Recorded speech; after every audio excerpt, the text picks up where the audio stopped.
Hi hello friends, ಎಲ್ಲರಿಗೂ ನಮಸ್ಕಾರ. ರೇಖಾ ಅಡುಗೆ ಚಾನಲ್ಗೆ ಸ್ವಾಗತ. ಹೊಸದಾಗಿ ನಮ್ಮ ಚಾನಲ್ ನೋಡ್ತಾ ಇದ್ರೆ ಈಗಲೇ ಸಬ್ಸ್ಕ್ರೈಬ್ ಮಾಡ್ಕೊಳ್ಳಿ. ಬನ್ನಿ ಇವಾಗ ಅವರೆಕಾಳಲ್ಲಿ ಮಸಾಲೆ ಚಿತ್ರಾನ್ನ ಯಾವ ರೀತಿ ಮಾಡೋದಂತ ತೋರಿಸ್ಕೊಡ್ತೀನಿ.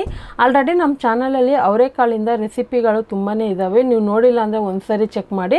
ಸೊ ಆದರೆ ಇವತ್ತು ಮಾಡೋದು ತುಂಬಾ ಒಂದು ಟೇಸ್ಟಿಯಾಗಿರುತ್ತೆ. ಚಿತ್ರಾನ್ನ ಅಂದರೆ ಯಾರಿಗೆ ತಾನೇ ಇಷ್ಟ ಇಲ್ಲ. ಅದರಲ್ಲೂ ಅವರೆಕಾಯಿನಲ್ಲಿ ಎಷ್ಟೋ ರೆಸಿಪಿಗಳನ್ನು ಕೂಡ ಮಾಡ್ಕೋಬೋದು, ಅದರಲ್ಲಿ ಚಿತ್ರಾನ್ನ ಕೂಡ ಒಂದು. ಖಂಡಿತ ಈ ರೆಸಿಪಿನ ಟ್ರೈ ಮಾಡಿ, ಲೈಕ್ ಮಾಡಿ, ಕಮೆಂಟ್ ಮಾಡಿ, ಶೇರ್ ಮಾಡಿ. ಬನ್ನಿ ಇವಾಗ ಯಾವ ರೀತಿ ಮಾಡೋದಂತ ನೋಡೋಣ. ಈಗ ಸ್ಟವ್ ಮೇಲೆ ಒಂದು ಕಡಾಯಿ ಇಟ್ಕೊಂಡು ಒಂದು 4 ಟೇಬಲ್ ಸ್ಪೂನ್ ಎಣ್ಣೆ ಮತ್ತು ಸಾಸಿವೆ ಹಾಕ್ಕೊತಾ ಇದ್ದೀನಿ. ಕಡಲೆಬೀಜ ಒಂದು 2 ಟೇಬಲ್ ಸ್ಪೂನು, ಕಡಲೆಬೇಳೆ 1 ಟೇಬಲ್ ಸ್ಪೂನ್ ಹಾಕ್ಕೊತಾ ಇದ್ದೀನಿ. ಬೇಕಂದರೆ ಉದ್ದಿನ ಬೇಳೆನೂ ಹಾಕ್ಕೋಬೋದು. ಕೆಲವರಿಗೆ ಕಡಲೆಬೀಜ ಕ್ರಿಸ್ಪಿಯಾಗಿ ಬೇಕಂದರೆ ಒಗ್ಗರಣೆಗೆ ಮುಂಚೆನೇ ಕಡಲೆಬೀಜನ ಎಣ್ಣೆಯಲ್ಲಿ ಫ್ರೈ ಮಾಡಿ ಎತ್ತಿಟ್ಕೊಂಡು ಲಾಸ್ಟಲ್ಲಿ ಕೂಡ ಹಾಕ್ಕೋಬೋದು. ನಾನು ಹಾಗೆ ಗೊಜ್ಜು ಜೊತೆನೇ ಫ್ರೈ ಮಾಡ್ಕೊತಾ ಇದ್ದೀನಿ. ಹಾಗೆ ಇದ್ರ ಜೊತೆಗೆ 2 ಈರುಳ್ಳಿನ ಚಿಕ್ಕ ಚಿಕ್ಕದಾಗಿ ಕಟ್ ಮಾಡಿ ಹಾಕ್ಕೊತಾ ಇದ್ದೀನಿ. ಒಂದು 5 ರಿಂದ 6 ಹಸಿಮೆಣಸಿನ್ಕಾಯಿ. ನನಗೆ ಚಿತ್ರಾನ್ನ ಸ್ವಲ್ಪ ಖಾರವಾಗಿದ್ದರೆ ಇಷ್ಟ, ತುಂಬಾ ಖಾರ ಇಷ್ಟಪಡೋರು ಕೂಡ ನೀವು ಎಷ್ಟಾದರೂ ಹಾಕ್ಕೋಬೋದು. ಹಾಗೆ 1 ಟೇಬಲ್ ಸ್ಪೂನ್ ಶುಂಠಿ ಬೆಳ್ಳುಳ್ಳಿ ಪೇಸ್ಟು, ಕರಿಬೇವಿನ ಸೊಪ್ಪು ಒಂದು 2 ಕಡ್ಡಿ ಹಾಕ್ಕೊಂಡು ಇದನ್ನು ಫ್ರೈ ಮಾಡ್ಕೊಳ್ಳೋಣ. ಮಸಾಲೆ ಚಿತ್ರಾನ್ನ ಅಂತ ನಾನು ಶುಂಠಿ ಬೆಳ್ಳುಳ್ಳಿ ಪೇಸ್ಟನ್ನು ಯೂಸ್ ಮಾಡ್ತಾಯಿದ್ದೀನಿ. ಕೆಲವರು ಚಕ್ಕೆ ಲವಂಗ ಸಹನೂ ಹಾಕ್ಕೊತಾರೆ, ನೀವು ಬೇಕಂದ್ರೆ ಕೂಡ ಹಾಕ್ಕೋಬೋದು. ನಾನು ಹಾಕೋದಿಲ್ಲ. ಸೊ ಶುಂಠಿ ಬೆಳ್ಳುಳ್ಳಿ ಪೇಸ್ಟ್ ಹಾಕಿದ್ರೆ ಅದೊಂದು ಮಸಾಲೆ ಫ್ಲೇವರ್ ಸಿಗುತ್ತೆ. ಹಾಗೆ ಇದಕ್ಕೆ ರುಚಿಗೆ ತಕ್ಕಷ್ಟು ಉಪ್ಪು ಹಾಕ್ಕೊಂಡು ಮೀಡಿಯಮ್ ಫ್ಲೇಮಲ್ಲಿ ಒಂದು 2 ರಿಂದ 3 ನಿಮಿಷ ಫ್ರೈ ಮಾಡ್ಕೊಳ್ಳೋಣ. ಕೆಲವರು ಮಸಾಲೆ ಚಿತ್ರಾನ್ನ ರುಬ್ಬಿಟ್ಟು ಕೂಡ ಮಾಡ್ತಾರೆ, ಮಸಾಲೆನ ರುಬ್ಬಿ ಮಾಡ್ತಾರೆ, ಅದು ಕೂಡ ನಮ್ಮ ಚಾನಲಲ್ಲಿದೆ, ನೀವು ನೋಡಿಲ್ಲ ಅಂದರೆ ಒಂದು ಸರಿ ಚೆಕ್ ಮಾಡಿ. ಹಾಗೆ ಇದಕ್ಕೆ ನಾನು ಅರಿಶಿನ ಪುಡಿ ಒಂದು ಅರ್ಧ ಟೀ ಸ್ಪೂನ್ ಹಾಕ್ಕೊತಾ ಇದ್ದೀನಿ. ಯಾವಾಗ ಹಾಕಬೇಕಂದ್ರೆ ಈ ಶುಂಠಿ ಬೆಳ್ಳುಳ್ಳಿ ಪೇಸ್ಟು ಈರುಳ್ಳಿದೆಲ್ಲ ಹಸಿ ವಾಸನೆ ಹೋದ್ಮೇಲೆ ಹಾಕಬೇಕು ಅರಿಶಿನ ಪುಡಿ.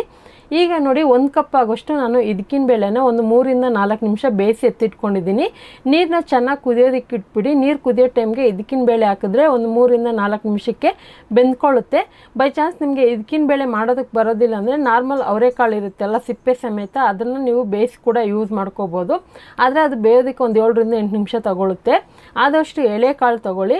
ಅವರೆಕಾಯಿನಲ್ಲಿ ಎಷ್ಟೋ ರೆಸಿಪಿಗಳು ಮಾಡೋರು ಇರ್ತಾರೆ, ಮಾಡದೇ ಇರೋರು ಇರ್ತಾರೆ. ಸೊ ಅಂತ ಗೊತ್ತಿಲ್ಲದವ್ರಿಗೆ ಇದು ತುಂಬಾ ಒಂದು ಫೇವ್ರೆಟ್ ರೆಸಿಪಿಯಾಗಿ ನಿಮಗೆ ತೋರಿಸ್ಕೊಡ್ತಾ ಇದ್ದೀನಿ. ತುಂಬಾ ಚೆನ್ನಾಗಿರುತ್ತೆ.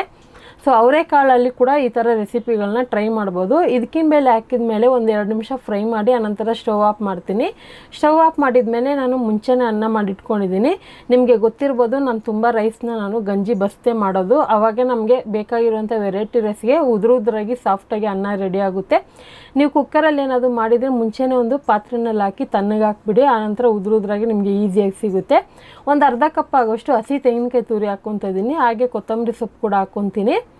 ಅನ್ನ ಬಂದ್ಬಿಟ್ಟು ನಿಮಗೆ ಕ್ವಾಂಟಿಟಿ ಎಷ್ಟು ಬೇಕೋ ನೋಡಿ ಹಾಕ್ಕೊಳ್ಳಿ. ಮಸಾಲೆ ಡಾರ್ಕಾಗಿ ಬೇಕಂದರೆ ರೈಸ್ನ ಕಡಿಮೆ ಹಾಕ್ಕೊಳ್ಳಿ. ಮಸಾಲೆ ಮೈಲ್ಡಾಗಿ ಬೇಕು ಅನ್ನೋದಾದರೆ ರೈಸ್ನ ಎಷ್ಟು ಬೇಕಾದರೂ ನೀವು ನೋಡಿ ಹಾಕ್ಕೋಬೋದು. ಕಡಿಮೆ ರೈಸ್ ಹಾಕಿದ್ರೆ ಮಸಾಲೆ ಡಾರ್ಕ್ ಆಗುತ್ತೆ, ಜಾಸ್ತಿ ರೈಸ್ ಹಾಕಿದ್ರೆ ಮಸಾಲೆ ಅನ್ನೋದು ನಿಮಗೆ ಕರೆಕ್ಟಾಗಿ ಗೊತ್ತಾಗುತ್ತೆ ಮಿಕ್ಸ್ ಮಾಡೋವಾಗೇ.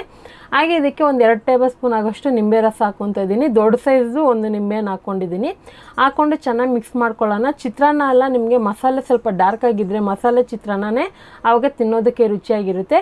ಇದನ್ನು ನಿಮ್ಗೆ ಇಷ್ಟವಾಗಿರುವಂಥ ನಾರ್ಮಲ್ ಚಟ್ನಿ ಜೊತೆಗೆ ಕಾಂಬಿನೇಷನ್ ಆಗಿ ಸೂಪರ್ ಆಗಿರುತ್ತೆ. ಖಂಡಿತ ಈ ರೆಸಿಪಿ ನೀವು ಮನೇಲಿ ಟ್ರೈ ಮಾಡಿ ನೋಡಿ.